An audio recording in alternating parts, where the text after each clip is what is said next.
Welcome back to Beyond the Track with Daniel Blair. This is episode 59 with Carson Brown. If you are a fan of Carson Brown, I'm sure you have some questions. I'm going to try to ask them for you, and I'm pretty sure I know what the first question out of most people's mouths would be, Carson. Tell me about the track. Your Instagram, I watch it every day. My kid watches it every day, multiple times. Explain to me the track, and then let's get into all these different bikes that you ride on your track, because it's pretty awesome, dude. Yeah, I mean, basically growing up, we're on 5 acres here, and my dad always said, he's like, you got to ride the gnarliest stuff to practice on. And a lot of these kids in the amateur ranks make the mistake of not riding technical tracks before they turn pro. So basically, he started just making the gnarliest stuff that he could when we were kids. And pretty much it started out as a pit bike track because that's what we were doing mainly. So it was really tight, like kind of pit bike, supercrossy type stuff. And then as I got older, I started getting on the skid steer myself and just started making it gnarlier and gnarlier as it went. And pretty much just made it into a full-on obstacle course at this point. Like none of my friends want to ride it with me anymore. It's just too gnarly. But it's really cool. Like, a lot of it is a lot gnarlier than even a supercross track would be. So when you get on those types of tracks, it's a lot easier. It makes it nice when you show up on the weekends. Well, so when most people ride supercross for the first time, they're like, it's so tight. I feel congested. I feel like I have no room. But these are supercross tracks that have like a water truck path next to them. Your track, it works with itself into the terrain, right? If you want to feel tight, yours has got to be the tightest ever because there is no water truck lanes, and what you somehow turn that thing into like part of the landscape. So take me through those early days as a pit bike track, and then when you decided, I need it to be big triples, I need a supercross track for a 250, because I don't know how you made it all fit. It's like a perfect puzzle piece. Yeah, like you said, like in between the lanes, it's all either sticker bushes or trees or rocks or just whatever the case is. So yeah, we kind of made the track around the terrain, like you said, with the trees, and pretty much it started out as just like a big loop, like a big circle, and then over the years it's just gotten to the point where every inch of the 5 acres has some kind of a lane on it and connected in every which way, which is cool because like we have a lot of sections, and it's not like there's one like generic track that we ride. We make it so that you can ride it forwards, backwards, sideways, everywhere in between. So that's really cool. And a lot of it was cool because my dad kind of knew growing up that as I would move to bigger bikes, the track would get easier and easier. So he would make it so that like, there's 2 tabletops for a pit bike, just jump the whole thing on an 85. And so, and even to this day, we still make it so that's fun on every size bike. I mean, there's good jumps for a pit bike. There's good jumps for 450, just the way that you line it up, or transfers, or whatever the case is. How do you get it and work it now? I know a skid steer can probably do a lot of things, but I also feel like there's got to be parts where the shovel is is going to end up doing some of the work, because there are so many tight spots that land in the trees. Like my son, he's tried to like figure out exactly where your track goes, and he can't figure it out from the videos because it does seem like it has so many options. But is there some hand labor going on at some of these spots? Because I just have to imagine it'd be hard to get the skiddy in all these spots. Yeah, all the time. People on my Instagram are always like, man, why don't you groom the track or blah, blah, blah. It's like, it's pretty much like a jungle out here, because it all just grows in on itself so quickly. And we're out there all the time maintaining it with chainsaws and clippers and shovels and rock picks every day, trying to make sure that drains and everything, because we're up in Washington and it rains a lot. So that's a lot of wear and tear on the track by itself.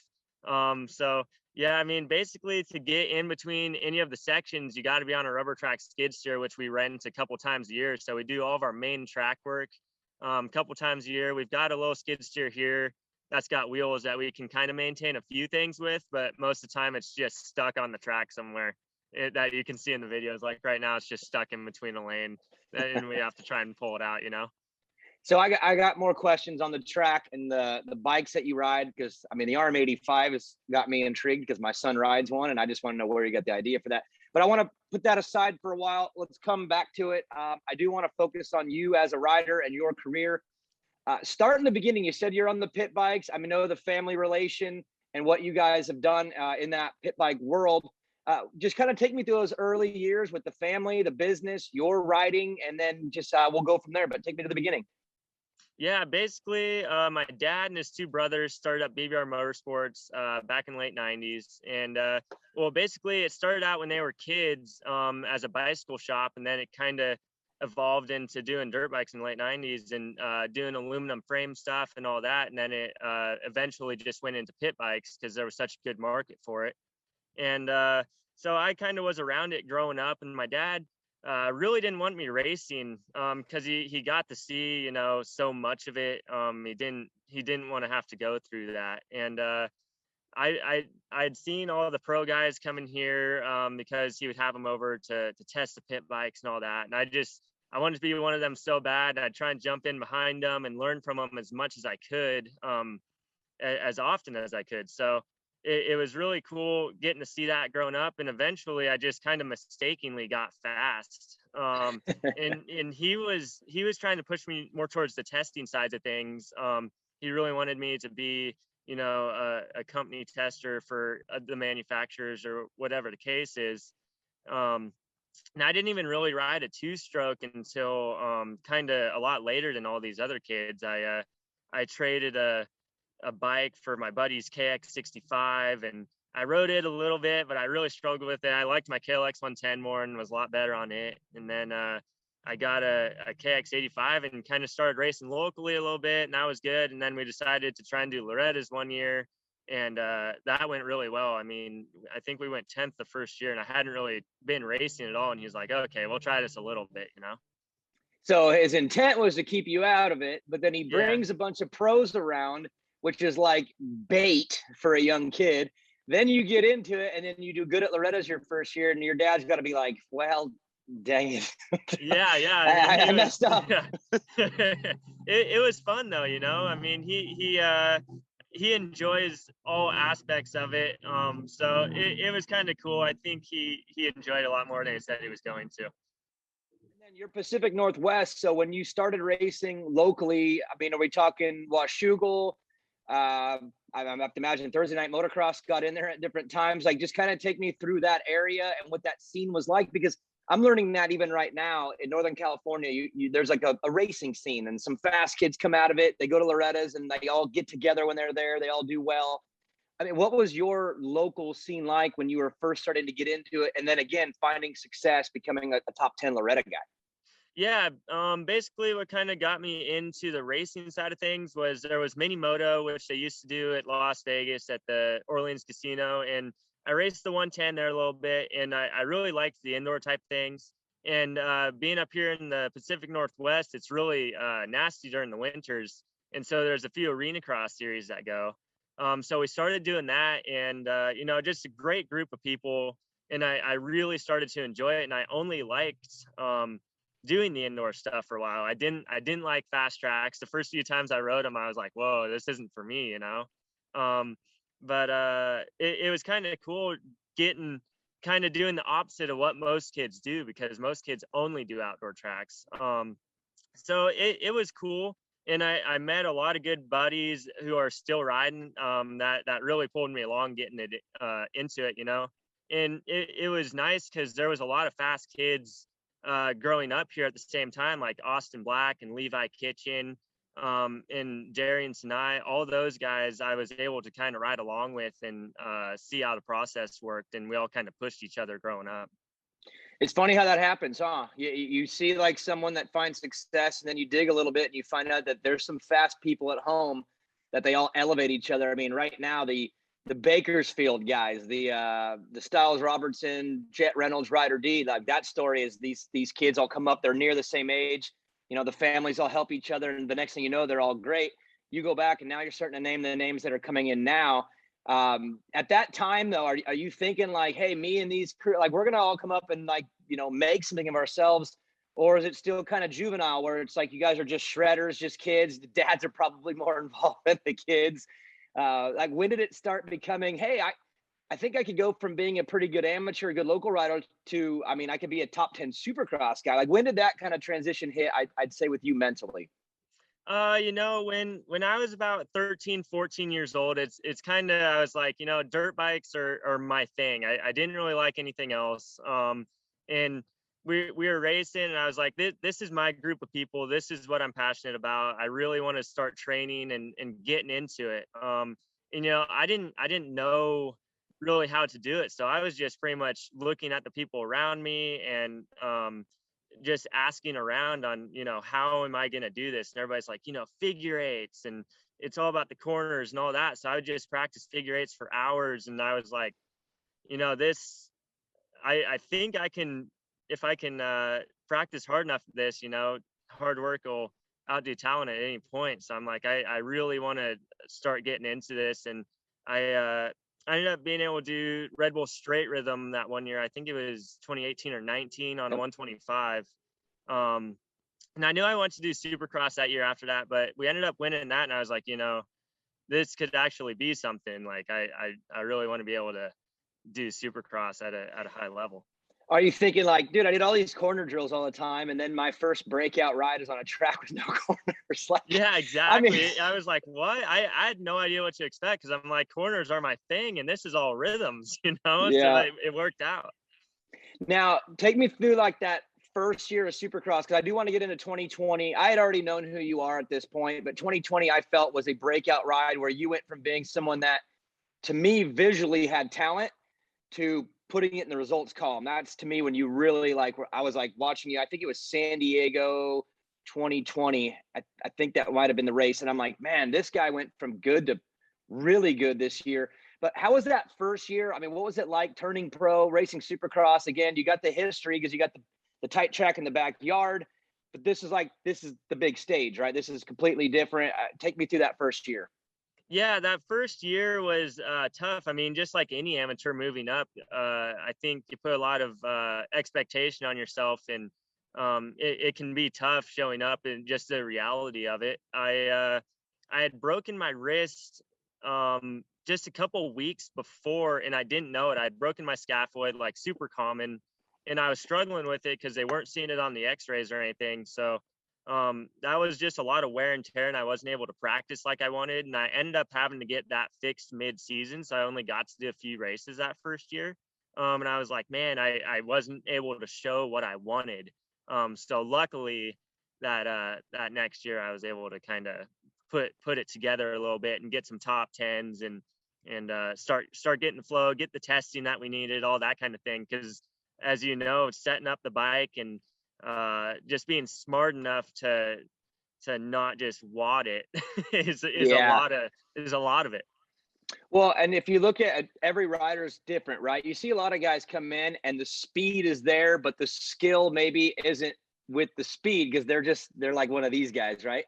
With you, I always noticed the skill first, the speed came after. Like, you've always been technical and talented. I watch you at a Supercross track and it's like, God, you got it figured out. But in 2020, the speed caught up to what I think your talent was. I mean, what do you think? Where do you think that came from? Was that just the prep, the program, the people around you? I know the JMC guys, like, just how did you take the skill and turn it into speed? Because usually with Supercross, it's the other way. It's the wild pinners learn how to ride it. For you, it was the opposite. You knew how to ride it, then the speed kicked in after. Yeah. Like you said, it was more of a matter of just trying to find my flow and trying to get the testing and the bike right. Like a lot of these amateurs too, I came in and I didn't have my suspension stiff enough, so I couldn't get on top of the whoops. And so that was a learning process. And I was kind of basing a lot of stuff off the road to Supercross, arena cross type stuff where, those kind of rhythms and everything. I'm like, okay, I got this. And I showed up to Supercross and I did all the wrong prep for it, So it was just a matter of calming down, because I've got a bad thing of just pinning it, and then going slower. So I had to go slower to go faster. So that was definitely a little bit difficult for me. But just smoothing it out and one lap at a time sort of a deal, instead of just blazing and pinning it. And a lot of it too was I was doing really long motos during the week. I mean, I was thinking like, like a 30 on a Supercross track, get your flow and you'll be good. Whereas being intense but being smooth and finding your flow is a whole different thing. Just like Supercross, So it was a learning process, and I'm still learning, So it's been fun trying to figure it out. Hey, was it like this for you? Because this happened to me multiple times where I'd put in a good off season. I wasn't doing 30s. You're crazy. I was doing 20s max on a Supercross track. And I'm like in shape, feeling good. And then you go to the first round, the first heat race, and like 2 laps in, you're out of breath and can't hold on. And you're like, what the heck just happened? I just prepped for 3 months and now I can't even do a heat race. Was there a moment like that for you when you're like, okay, I think I'm in shape, but I got to learn how to breathe or something, because I can't get through a 6-minute heat race and I know I'm in shape. Yeah, exactly. You're just hanging on so tight. And, the track is different than it was during the day. It's usually a lot more watered in the heat race if you're in the first heat. So it's like you're hanging on tight and you got people around you and you can't hear your shifts because people are right in front of you and behind you. So it's just like, got to calm down, hit your marks, hit the smooth lines. And a lot of it too is a lot of people just follow the same lines as everybody else. So you gotta get out of that line to be able to pass. So it's really, really interesting. There's a lot of art behind it, as you know. It's crazy. The difference between riding a Supercross track and racing a Supercross track is, and I don't know about you, but when you see like Roxon, Webb, and Tomac 15 minutes into a 450 main event, the track is hammered and they're still racing, like making moves, trying. You just like, I mean, I'm still like, I raced Supercross for almost 15 years and I still can barely even grasp how good these guys are at the end of a main event. I mean, at this point in your career, when you're still on your way to that, are you still amazed by the things these guys can do right now? Yeah, absolutely. It's crazy at that level. People locally don't understand how big even 1 second a lap faster is. Like those guys just blitzing all the way through the races is unbelievable. The level of those guys, you can't even explain it to somebody locally. Because they're elite. And they're doing stuff that doesn't look crazy on camera. But to do it the whole race is unreal, being able to, whether it's seat bouncing out of a corner, when it's still rough or any of that, people can't comprehend that just watching it off the TV. Or even like the racecraft, right? The fact that they're actually making moves, trying new lines late in a race, and you're like, I'm just trying to get all these obstacles. Like I don't even want to think about another guy around me right now. The track's hammered, and these guys are like, they don't even acknowledge that stuff because they're still looking for a place to pass. And I don't know. We'll get into some line choice and some conditions thing, because again, what you do at your own track, I got some questions on it. But back to 2020, was there a race, maybe a heat race or a main event, where it doesn't even matter what the result was, but just your riding where it really came to fruition, and maybe you're battling with someone and you're like, man, I kind of starting to get this thing figured out, because I feel like with every rider, there's that one race when you really start to believe in yourself because you do something, and it could be a race that you fall and get last, but you did something in that race that made you go, wow, I'm starting to get this thing. Yeah. I mean, San Diego was a good fun for me. It was really funny because during practice that whole day, I was really struggling. I didn't qualify good into the night show, and I was struggling with the whoops. I couldn't figure it out. And then during the heat race, I got a really good start, and I led it for a lap there, and I was feeling good, and I was like, that maybe this track isn't that bad. Maybe it was just all me. And then we ended up having a good ride that night. I believe top 10ing, and Yep. also there was St. Louis that same year. I felt really good that whole day. I was able to do press day and all that, and I was feeling really good through all of it. So that one was really memorable for me too. With another top 10. I remember San Diego. That was the one that had the 2 big sets of whoops back to back. Had that kind of sand sweeper and that rhythm. Yeah. And I remember again watching you that night, getting a good start. And it's one thing to get up there, but it's another thing to stay up there. And you were in that group for a long time. And then the main event, it was like a freight train. Like I think you might have been like 8th, because I think Clout, Hayes, there was like a group of you guys that were just every lap in the same spot. And I'm going, man, this is kind of like a coming out party for you, because again, the skills were always there, but now you're doing lap after lap at this like elite pace. And I have to imagine that for you and the team and everybody, it was like wow, I think we're starting to get this thing figured out.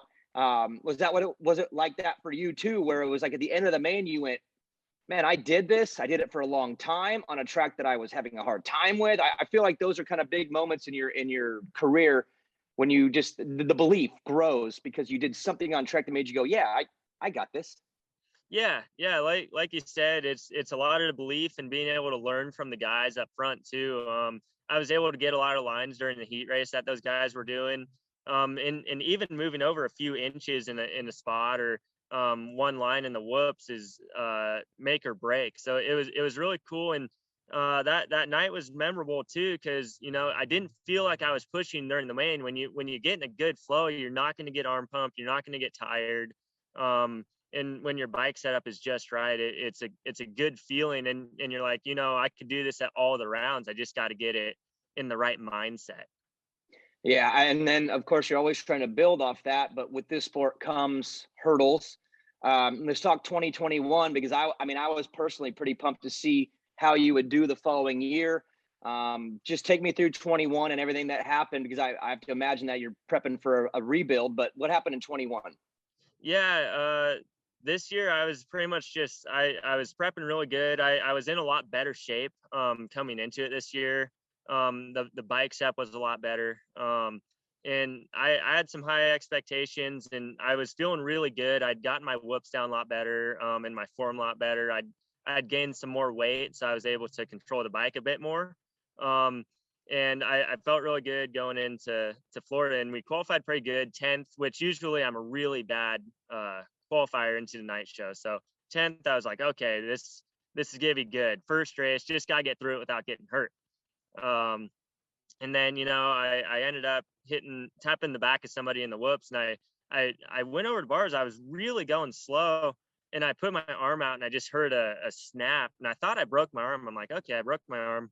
But I ended up dislocating my elbow, and I'll tell you what, I'd much rather break a bone than dislocate anything, and that one really, really hurt. For anybody who's done that, they know, because I was like, man, am I just being a wuss? And everybody's like, no, it's one of those deals. So that took a while to get healed up because I'd already had some past stuff with that elbow. So I pretty much had to take the whole Supercross season off to get that fixed up. So I'm ready for some redemption this next year. Yeah, and it's part of this sport. There's so many highs and lows, and you can attest to this. But when the highs are there, it's just like yes, and then when the lows are there, it just drains you like emotionally. And I have to imagine you again. You're coming in prepped, you're feeling good, best qualifying time. The coast was stacked, and I truly believe that I think you were gonna have an imprint on that series and going to be a player up there.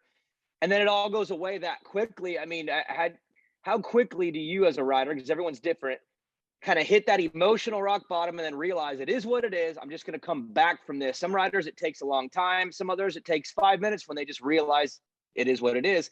What was it like for you knowing that all the work was now going to have to be put to rest for a while and you're going to have to wait and come back and try again? Yeah, it was a little tricky for me because I kept getting so many different sayings on how long it was going to take for that to heal. I mean, some guys were saying, oh, it'll take 2 weeks, and other guys were saying, oh, it's going to take 8 months. Just depending on how long it was dislocated.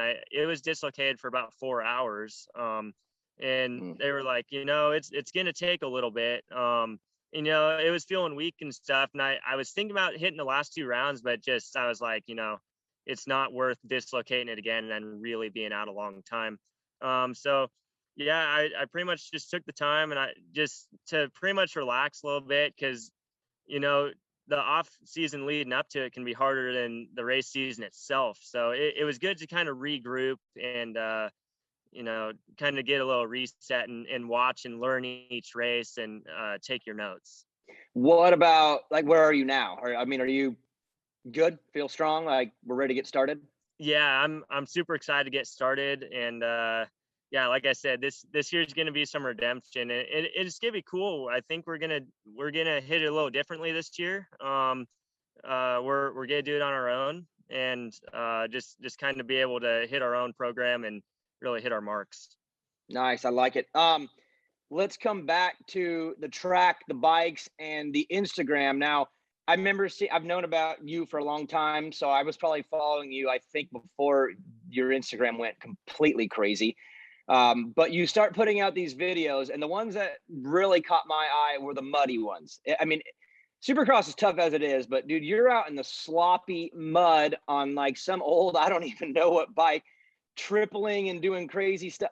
Where did the idea come to start documenting all this stuff, putting together Instagram, and then did you have any expectations that it would blow up like it did? I mean, was there a plan behind this, or was it like, oh, this is cool, let me do this, and then kaboom? Yeah, like you said, we were pretty much just out doing the stuff. We were out riding anyways, and my buddies just started filming it because they're like, people wouldn't even believe, the stuff that you're just doing on the daily. And just being from the Pacific Northwest, we're gonna ride no matter what. I always believe in, like, how are you gonna be better than everyone else if you're doing less work than them. So I'm like, I'm gonna go out in the mud. I'm gonna ride the ruts. I'm gonna get this thing figured out. And yeah, like I said, we started filming it, and then the sponsors were all about it. And we're like, okay, let's actually like do this more and more. And now the sponsors are all way more into that than they are to racing. They're like, you can race, do whatever, but we just care about the social media stuff. And it's been fun just riding everything else, and all the fans behind it. It's really cool to see people who are like, oh, I went out and got this bike because I saw you were riding it, or that's my favorite bike, that's what I ride, you got me out riding today. That's the kind of stuff that's like little wins to me, seeing that, because I just want to get people to ride and spread the love of it. Yeah, I've noticed that by even reading the comments on your page. People are pretty stoked. Obviously, the pit bike stuff's going to be pretty natural for you. You do big doubles on the pit bike. I mean, that all makes sense. Where does this, like, find me the weirdest, rarest bike? Like, where do you get these bikes, these old bikes, this RM85? Where do those ideas come from? And because again, obviously you start building a following, the videos are cool, but now you're like, well, let me do all this stuff on this or that. What's the process behind finding these other bikes, these old bikes, and decide like, hey, this one's the one we're going to do a video with? Yeah, it's funny because we get a lot of requests, and we get people who know that we're looking for bikes, and they'll just pretty much drop them off in buckets, because we're always looking for these bikes for super cheap or whatever the case is, that are just all taken apart that nobody else wants, and pretty much save them. And we'll take our time and get them dialed. So people have pretty much just started dropping stuff off here. The RM85 one kind of came together. I rode those a little bit as an amateur, and I loved them, the interrotor flywheel and all that. And then my girlfriend said that she really liked them too, because she had ridden them a little bit. And I'm like, well, let's go find one. So I put the word out, and we ended up getting one for $200. And all the sponsors off Instagram and all that, they're like, let's build this thing. And it ended up being really good. It ended up being nice. And that's one of my favorite bikes to ride now, because it kind of fits me. And those bikes are a lot faster. The 85s are a lot faster than people think they are, even as adults. So it's really fun. I enjoy riding those super mini sized bikes more than the big bike. Hey, so my son rides an RM85, so this is going to be like an RM85 promotion show here. But tell me they're not the best little Supercross bikes. I mean, they corner good. They have a punchy power band. I got a little track by my house that my son rides, and I'm like, let me see that thing real quick. I got to go test your fork or something, right? And that bike is just the best bike. And I know you're not big. I'm not very big. So, dude, the RM85, I feel like it's like the perfect bike for us. Yeah, the interrotor flywheel makes them so snappy and bottom endy, and the short wheelbase makes it really good for Supercross type stuff, like you said. I really like them, and I mean, look at the guys who rode them growing up, like Jeffrey Hurlings, Ken Roxon, Eli Tomac, Nico Izzy, Blake Wharton. All those guys, I mean, dominate on them. It was really cool. You still see some of them at Loretta's, but not as much these days. They're a very underrated bike, and I really enjoy those.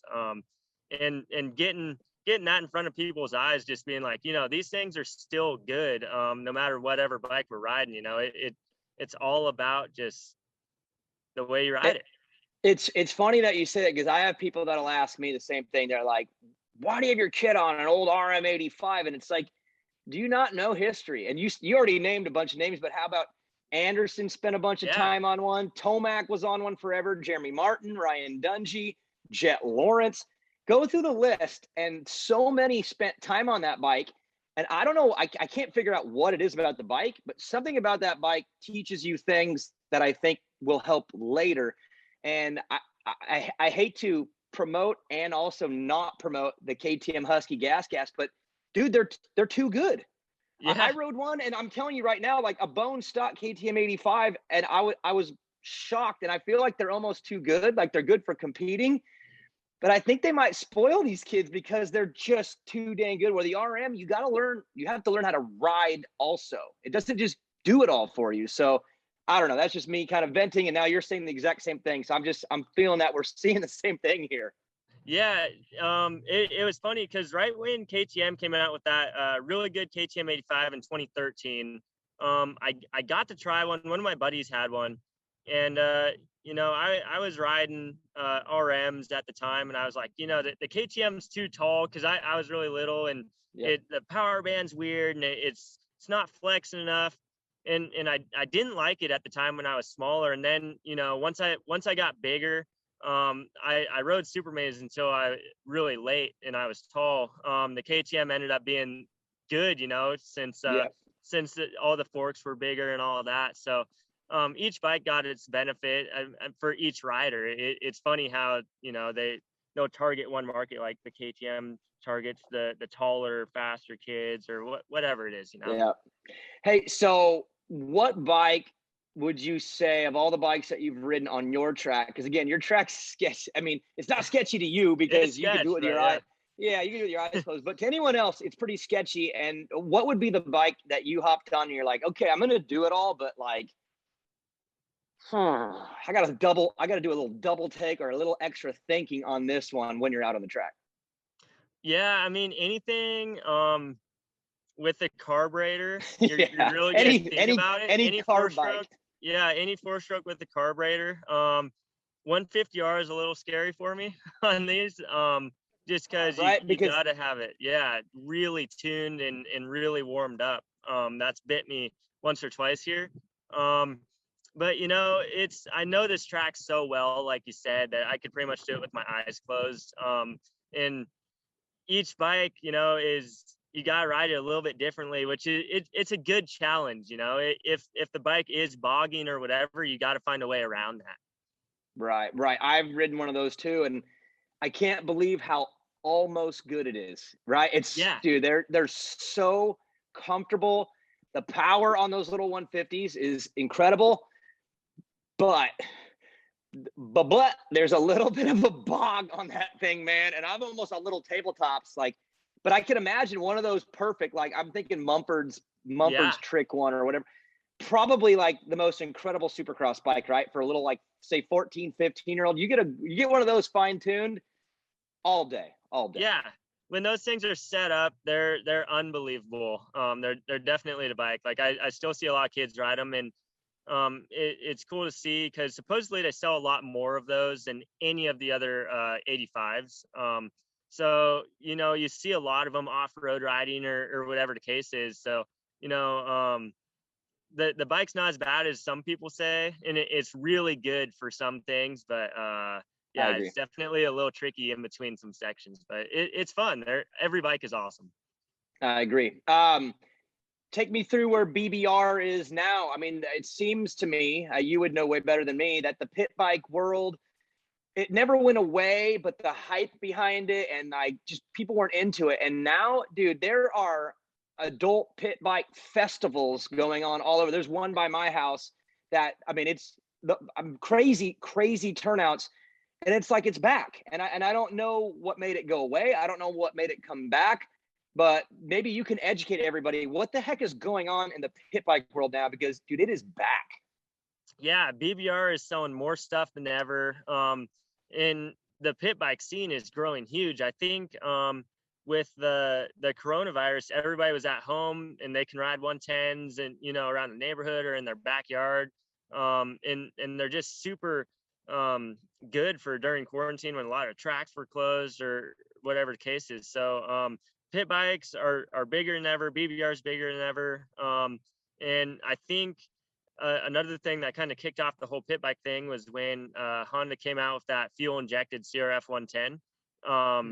I mean, that was huge for the pit bike world because everybody, just like we were talking about carbs, you know, the 110s bogged more than anything. So not having to clean the carb every time you ride it and just letting it sit. I mean, those are amazing bikes, and it's cool to see everybody kicking off the whole pit bike thing again, because it's so much fun. You get everybody on pit bikes, and there's nothing like it. People just don't understand unless they've done it.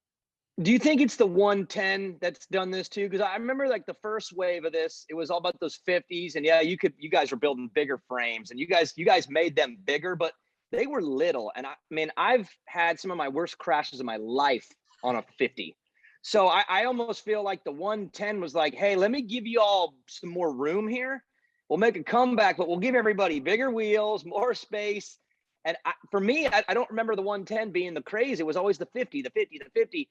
And now it seems like that 110 has just opened up a new world for all the adults anyways. Like now you got some space. Because dude, those 50s, you feel good on them until you don't. Where I think the 110 maybe safer, I don't know, maybe more dangerous. You'd know more than me, but I feel like the 110's responsible for this too. It's just giving people more leg room. Yeah, like you said, when the pit bike craze was kind of first around years ago, it was all about the 50. Everybody was putting the tall bars on and all that, trying to make it so that they were rideable. And man, they were tricky, you know, like one wrong move, you're on the ground or catching your knee or whatever. And then it went to the 150. So it kind of skipped over to 110. And then, you know, people wanted to be able to ride the 110s in their backyards and stuff. So once there's been some really good 110s these last few years, they've taken over, and it's really cool to see. They're like the new 110s are basically like the XR100s used to be, because you used to see the XR100s everywhere, and now it's all about the 110s. Yeah, it's good. And the funny thing is like the market is crazy. They don't exist barely in a dealership. My local shop, Stockton Power Sports, I bought one recently, and they called me and were like, hey, we somehow magically got like 4 of them in. Within 20 minutes of them getting them in, there was already probably 15 people that had called because of their Instagram posts. It was like they were gone the minute they wouldn't hit the showroom yet, and they were gone, waiting for the next wave. And I'm loving it, because you see now the same thing with the Peewee 50s back. The 50 class at the local races, there's 40 of them. The Stasic, the Striders. I feel like the little bikes are making a resurgence for the kids to get back in and for the adults to come back in. And it's crazy that we have these big, crazy 450s that you obviously ride, but it's these little tiny bikes that are just getting people back in or getting new people in. Yeah, I mean, like you said, with the whole Stasic and Strider and all of that generation of kids growing up, it's going to be so good for the sport, because there's just so many ways for those little kids to ride now, which there really wasn't any good options back even a few years ago. So it's cool to see, and I think this next generation of kids that are going to be coming through are going to be really fast. You know, the Strider kids, the Stasic kids. It's going to be really good for the sport, so I'm really glad to see it. So for you, we'll start winding this down. Obviously, BBR, family business. You have that in your future. I would assume if you want, you have your racing career that you said you're vengeful. You're ready to come back and you know, make it happen in 22. What are you thinking long-term? I know that's hard to answer, because I know most people, we like to live like maybe a year in front of ourselves, but is your long-term goal to make a path for yourself in Supercross, motocross, make a career out of this thing? Is there a fallback plan with the business? Do you want to get into the business? Just, I guess, take me through what could possibly be your next 10 years, because it looks like you have some options business or career-wise. Yeah, I mean, either way, I want to be riding dirt bikes as much as I can. I love them so much. So I'm going to try and ride and race as long as I can here. And, but yeah, I want to definitely help the family business and help that keep moving forward. And, you know, like you said, we've got some good options looking into the future here, but, you know, like people always say, you can only race for so long. So I want to be able to make the best out of it while I've got the opportunity. Unless you're Justin Brayton, then Yeah, I mean, You can he's just race forever. Forever. Yeah. Chad Forever. Reed, Justin Brayton, those guys are unbelievable. Yeah, the Tom Brady's of our sport that just won't stop. Goals for next year, again, privateer, doing your own thing. My best year I ever had, I mean, I was a privateer 95% of my entire career, but my best year was in 2009. I went on my own 100%. I built the bike the way I wanted. It was full commitment. I was doing long motos. It ended up being my best year. Sometimes when you don't have the support, it seems scary, but at the same time, when you have control over every little piece of your program, I think there's benefit to that. So are you coming into 2022 happy that you're on your own and like having that not only fulfilled feeling that we're going to build this ourselves, but like now you can build everything the exact way you want to give yourself the best chance to do well? I mean, take me through the emotions of going on your own and also kind of that aspiration to kick everyone's ass on your own bike. Yeah, I mean, it's gonna be really cool. Like you said, you're able to really dial in every part of the program by yourself, and you really can see all the wheels turning and see all the work into it. And I think that really helps. We've got some cool sponsors who are getting lined up, and you know, we're gonna do something different this year. We're thinking of racing a 125 at a few rounds, and I really want to make a main event on one of those, and the sponsors have been all about it. They're like, we're more interested in seeing that and helping you move forward with that than, you know, anything else. So it's really cool. I mean, if that's what gets me to the races and makes the fans happy, then I'm all about it. You know, I want to get some people riding, and yeah, 125 at Supercross. It's gonna be tricky, but it's gonna be different for sure. Are you a good passer?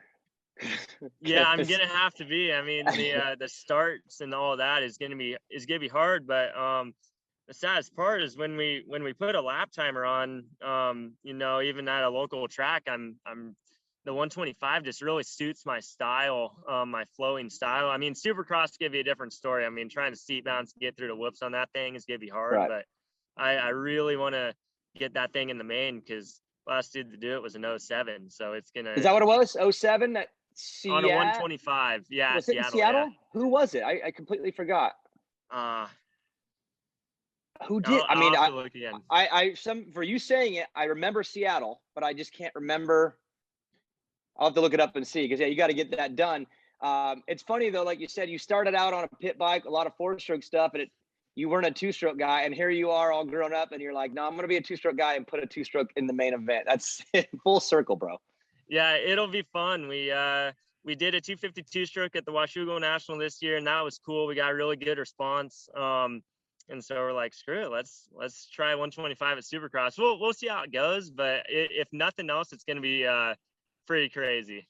Last question for you, and this is completely off topic, dude. Where were you at Top Gun this year? I was just up there, and I thought Carson Brown would be there shredding the pro classes. Why weren't you at Top Gun?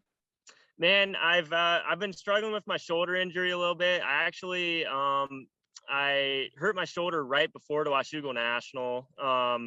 And that's why I only did one moto there. I was like, I'll grind out one moto for everybody. We had a lot of work into it. And then I just had to take a bit of time off the bike, and I'm just now kind of getting back on these last few weeks.